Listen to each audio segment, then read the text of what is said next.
I'm Sarah. I'm here to talk today a little bit about making some things with essential oils. The first thing I'm going to talk about is a bug spray. It's kind of that time of the year, mosquitoes are out, and instead of using a commercially produced bug spray, there's lots of different combinations that you can make using essential oils, and it's actually really fairly inexpensive, actually quite inexpensive, and you have a lot of the things at home yourself. Some of the things you might not have would be, anytime you're using anything with essential oils, you want to make sure you're using a glass bottle. So we have just small little glass bottles here with a spray top on it. We sell these here at Chet's, but this is a really good option to make just a little bit of bug spray. We're going to talk a little bit later about some other different kinds of solutions and sprays that you can use, but these little glass bottles, these are really cute and handy. It's about a 4-ounce bottle. So the first thing I'm going to make is an all-natural bug repellent. I personally don't use anything that's got fractionated coconut oil in, which is used as a carrier oil for essential oils. And while it's moisturizing in the skin, I just don't want that oil on my clothing. I'm going to be using is water and witch hazel. So I've just got this 4-ounce bottle here. All I have here in this little jar is distilled water. We sell it in gallons, but you could use tap water. I just happen to have distilled water on hand, so I'm going to use that. The thing with making anything with oils is you want to always add your carriers first and then add your oils, because you don't want your container to be too full. If you have your oils in the container first and you overfill it, or if it spills, it can be a problem. You end up wasting your essential oils. So I have this container here. Again, this is just distilled water. I'm going to fill this up about half with the water. So it's half full with the just distilled water. I'm going to then add witch hazel. Witch hazel is, you can also use alcohol, actually not isopropyl alcohol, but you can also people use vodka in place of witch hazel. I have witch hazel. So I have half full of the water. I'm going to fill it about another quarter with the witch hazel. Again, this is not an exact science. I'm just going to get it now so it's about at this level. I want to have plenty of space to be able to add my oils, and then also to have plenty of space to shake it, because anytime you use anything that's with oils, if you're using water and witch hazel as your diluent, you have to shake it up, because it will separate in your bottle. So there's 2 different ways that you can make bug spray, or that I make bug spray, is with 2 different types of oils. Previously, I used to always use again, we're talking doTERRA oils. I used to always use TerraShield. TerraShield is a combination oil that's got all kinds of different things in it. It's got yingling and cypress and cedar wood and all those types of things in it. So that's a combination oil. I'm actually instead going to use individual oils this time, one of which is citronella. Citronella is created from a tall grass, actually. While it smells lemony, it's not a citrus. It's actually derived from tall grasses out of Asia, I believe. So, and it's a real lemony flavor. Obviously, you've heard of citronella candles, those types of things. Bugs don't like citronella. So I'm going to put probably about 30 drops of the citronella oil in here first, and I just take it right out of the bottle. And again, it's not an exact science, so I'm just going to count here.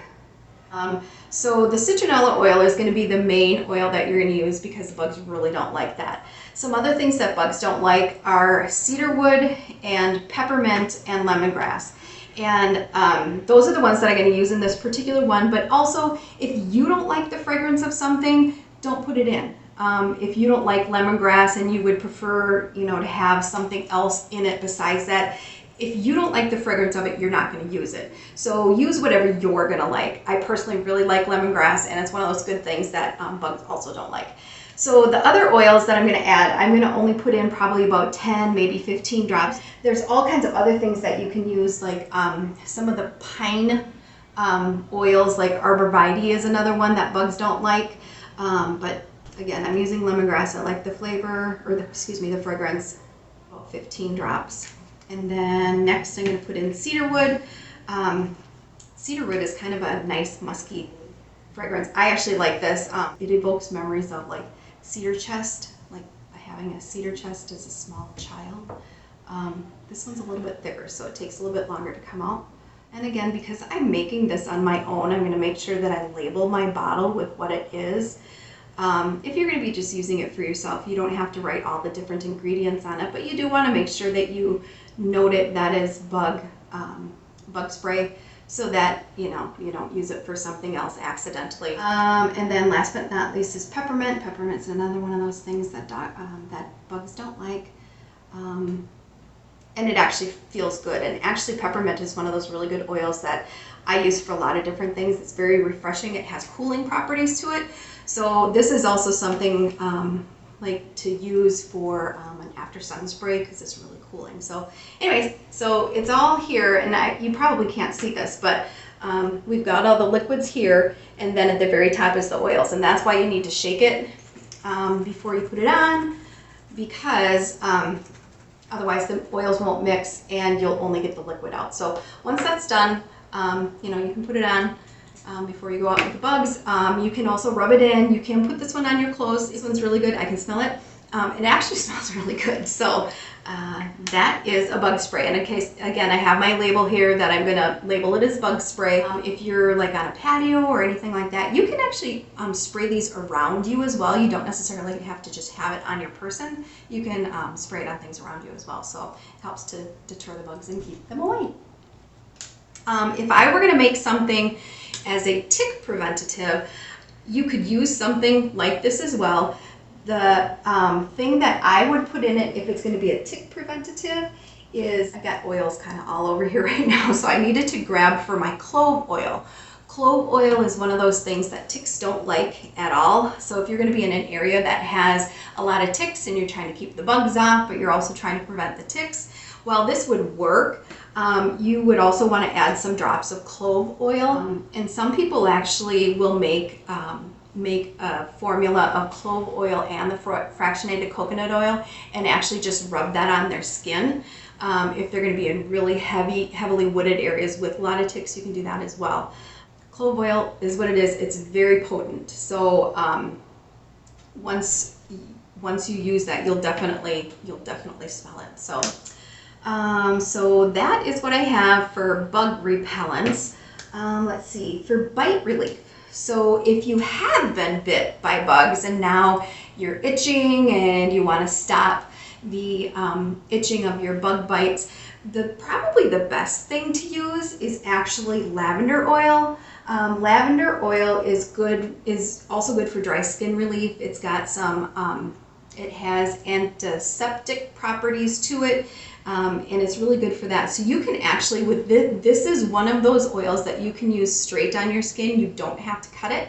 So you can actually take just a little dab of lavender oil onto your finger and just drop it right onto the bug bites themselves.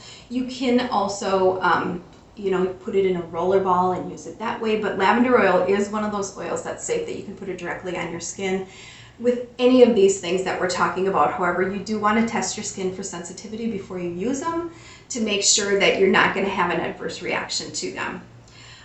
One other thing that I always want to mention too is that if you're doing anything and you're using a citrus oil, you have to be very cautious when you're out in the sun because it causes photosensitivity, which means that you're going to get a burn perhaps from where the citrus oil has been. So that's why when I make the bug repellent, I'm using citronella. While it smells lemony, it's not a citrus. So it is safe to use if you're going to be in the sun. But again, anytime you use any of these things, you're going to want to make sure that it's going to be safe and adverse reaction to it. So that's that.